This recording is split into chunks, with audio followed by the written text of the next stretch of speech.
ध्यान से सुनना। एक गुरुजी थे,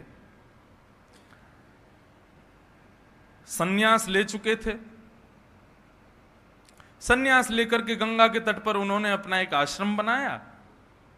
आश्रम में रहकर के भजन करते थे। अब धीरे धीरे उनके भजन से प्रभावित होकर के 2-4 संत और बढ़ गए, 10-15-20 संत हो गए। गंगा के किनारे गुरुजन रहते, उनके साथ में बहुत सारे संत रहते आश्रम बना के। मोह एक ऐसी वस्तु है, वो किसी को भी कभी भी लग सकती है। वो कोरोना जैसा संक्रमण है मोह, वो कभी भी किसी को कहीं भी लग सकता है। अब आप सोचो, श्रीमद् भागवत में कथा आती है भरत जी महाराज की। ये भरत जी राम जी के भैया वाले भरत नहीं, ऋषभ देव के पुत्र भरत, जो जड़ भरत बने थे। तो भरत जी महाराज के प्रसंग में आता है कि अपना उन्होंने सर्वस्व त्याग दिया, अपना राजपाट त्याग दिया, अपनी पत्नी को छोड़ दिया, अपने पति को छोड़ दिया, लेकिन वन में गए सबको त्याग के, और वन में जाके हिरण के बच्चे में मोह हो गया। अपने कुल का नहीं, अपनी जाति का नहीं, अपनी प्रजाति का नहीं, अरे कहां तक कहें मानव नहीं था, उसमें मोह हो गया भरत जी को।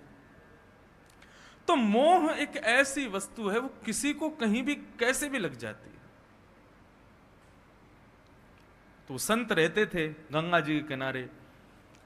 अब बहुत लोग मिलने के लिए आते हैं, परिवार के विविध लोग मिलने के लिए आते हैं। अब उनके अंदर थोड़ा सा मोह आ गया एक सुंदर सी कन्या के प्रति, गुरु जी का। अब धीरे धीरे उन्होंने क्या किया, सन्यास ले चुके थे। अब गृहस्थ होते तो ब्याह आदि करके रहो, कौन रोक रहा है, लेकिन सन्यास लेने के बाद में तो ये सब सन्यास धर्म का अपमान है। अब वे उस कन्या को अपने साथ में ही रखने लगे, अपने आश्रम में ही ले आए। जब उनका ये कृत्य सबने देखा तो धीरे धीरे संतों ने वहां से छोड़ छोड़ करके जाना शुरू कर दिया। बोले कि हम तो यहां किसी और भाव से आए थे, लेकिन यहां हो कुछ और ही रहा है। धीरे धीरे धीरे करके आश्रम पूरा खाली हो गया, केवल एक शिष्य रह गया। उसको कितनों ने आकर के समझाया, बोले भैया यहां रहना ठीक नहीं है, हम अपना कल्याण करने के लिए आए हैं, और गुरुजी जब ऐसे होंगे तो फिर हमारा क्या कल्याण होगा। उसने कहा कि भैया देखो, तुम्हारे हृदय में जो भी भाव गुरु के प्रति आ रहा हो, लेकिन जिस दिन मैंने दीक्षा ली थी उस दिन से मैंने इनको परब्रह्म स्वरूप माना है। ये जो करेंगे सो ठीक है।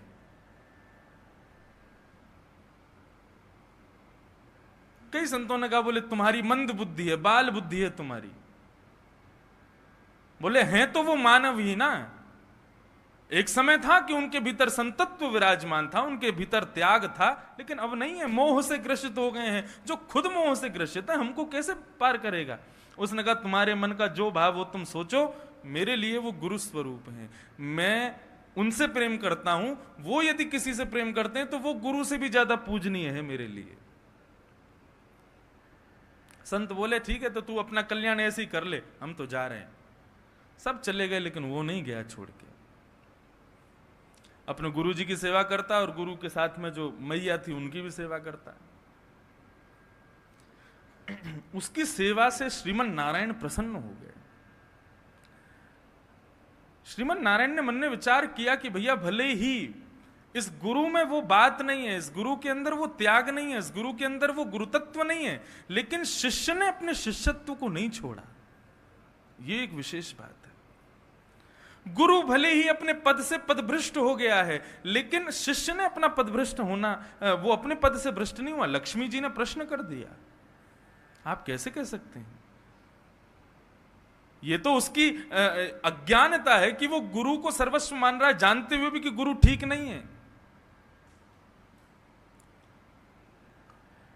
तब श्रीमन नारायण प्रत्युत्तर देते हुए कहते हैं, ब्याह होने के बाद में पति पति दोनों संग रहें,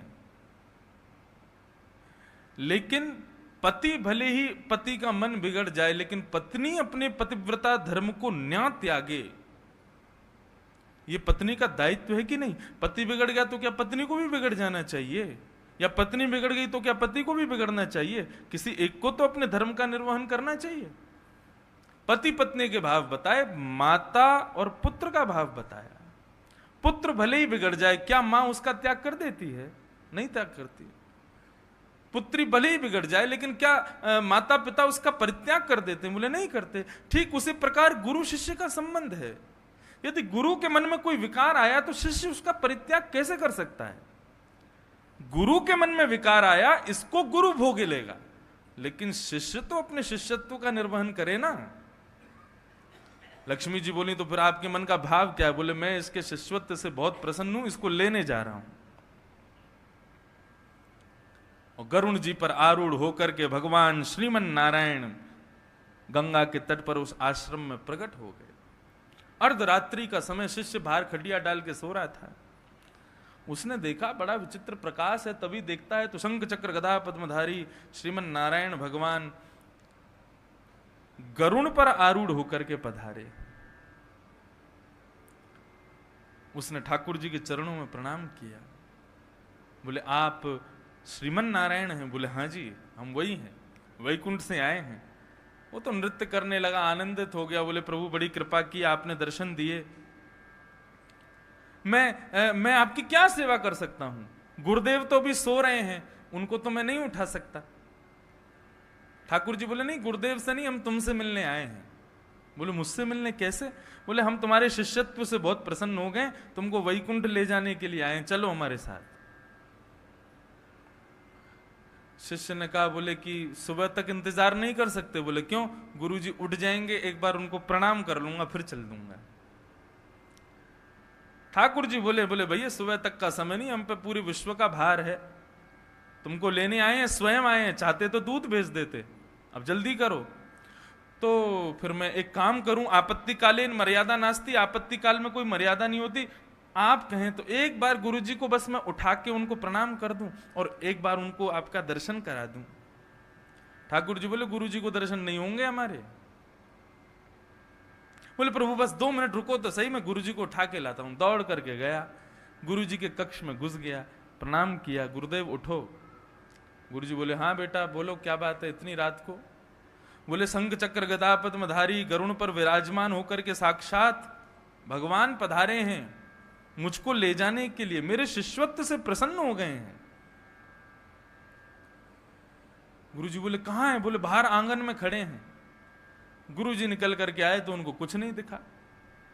उन्होंने कहा कहां है? बोले देखिए तो सामने गरुण खड़ा है, उस पर कमल नयन ठाकुर जी खड़े हैं, सांवरा सलोना मुखार बिंद, क्या सुंदर आभा प्रकट हो रही है। गुरुजी बोले बेटा मुझको नहीं दिखाई दे रहे। शिष्य गया, ठाकुर जी से बोला मेरे गुरुजी को आपका दर्शन नहीं हो रहा। बोले उनको नहीं होगा, इतनी योग्यता नहीं है उनकी। शिष्य बोला वाह ये कौन सी बात हुई, मेरे गुरुजी योग्य नहीं, मैं उनका शिष्य, मैं योग्य हो गया? बोले हाँ तो तुम योग्य हो, तुम्हारे गुरु को तो मोह रूपी सर्प ने डस रखा है, वो योग्य थोड़ी है। शिष्य क्रोधित हो गया, बोले ठाकुर जी आप शायद भूल गए मैं शिष्य उन्हीं का ही हूं, आप जिस शिष्यत्व से प्रसन्न हुए हैं वो सिखाया उन्हीं ने है मुझे, और आप उन्हीं को दर्शन नहीं दे रहे हैं। ठाकुर जी बोले हम नहीं देंगे। बोले ठीक है तो मुझे भी नहीं करना दर्शन, आप चले जाओ, मेरे गुरुजी को नहीं होगा तो मैं भी नहीं करूंगा। या तो मेरे गुरुजी को दर्शन कराइए तभी मैं जाऊंगा आपके साथ, नहीं तो नहीं जाऊंगा। जो मेरे गुरुजी से प्रेम नहीं करेगा उससे मेरा प्रेम कभी हो ही नहीं सकता, चाहे वो भगवान क्यों ना हो। लक्ष्मी जी ऊपर से बोलती हैं ठाकुर जी अब तुम्हारी अवहेलना कर रहा है ये, अब तो आ जाओ वापस, अब तो समझ गए आप कि इसके अंदर बाल बुद्धि है। ठाकुर जी मुस्कुराए, बोले नहीं नहीं इसका शिष्यत्व है, ये एक बार को ईश्वर को भी त्याग रहा है अपने गुरु के सामने। ठाकुर जी ने प्रकट होकर के उनके गुरु जी को दर्शन दे दिए। गुरु जी ने दूर से दर्शन किए, नेत्र सजल हो गए। सजल होकर के कहते हैं बेटा अब क्या क्रम है? बोले कि मैं ठाकुर जी के साथ जा रहा हूं वैकुंठ, गुरु जी आप प्रेम से रहिएगा और मेरे को भूलना नहीं, मेरा स्मरण करते ना। गुरु जी जोर से रोने लग गए। बोले तू चला जाएगा तो तेरे बिना मैं कैसे रहूंगा, तू ही तो मेरा एकमात्र सहारा है। बोले गुरु जी आपके आंखों में आंसू आएंगे तो मैं नहीं जाऊंगा। बोले तू एक काम कर, तू रुक मत, तू हमको भी ले चल साथ में। अब तो वो और जोर से नृत्य करने लगा। बोले अरे मेरे गुरुजी वैकुंठ में भी चलेंगे मेरे साथ? ठाकुर जी के पास गया, बोले कि एक बात है। बोले क्या? मैं जाऊंगा, मेरे संग मेरे गुरु जी भी जाएंगे। ठाकुर जी बोले ये तो कदापि नहीं होगा। अरे हमने तुम्हारे कहने से दर्शन करा दिया, ठीक है, बहुत हो गया। अरे भाई ले जाने वाला कोई काम नहीं होगा, मैं नहीं लेके जाऊंगा उनको। तो बोला ठीक है, मुझे भी नहीं जाना, जाओ, मैंने तो बुलाया नहीं आपको। ठाकुर जी बोले क्या करे? अब तो गरुण जी को भी लगने लगा कि भगवान गलत कर रहे हैं, इसको छोड़ देना चाहिए। अरे ये अंध भक्ति है, ये कोई श्रेष्ठ भक्त नहीं, अंध भक्ति है। ठाकुर जी बोले नहीं भैया, इसको लेके तो जाएंगे हम। बोले ठीक है, तो अपने गुरु जी को बोलो वो भी आके बैठ जाएं गरुण जी पर, दोनों चलो।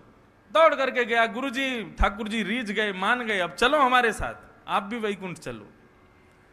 गुरु जी को ले जाने लगे तो द्वार पर वो युवती आके खड़ी हो गई। बोले आप चले जाओगे, मैं किसके सहारे रहूंगी? गुरु जी शिष्य से बोले बेटा एक काम हो रहा है। बोले क्या? इसको भी ले चलें? अरे गुरुजी अभी पूछता हूं ठाकुर जी से, भगवान के पास गया। बोले एक बात और है। बोले क्या? आपको थोड़ा खिसक के बैठना पड़ेगा। बोले क्यों? आपके पीछे मैं बैठूंगा, मेरे पीछे गुरुजी, गुरुजी के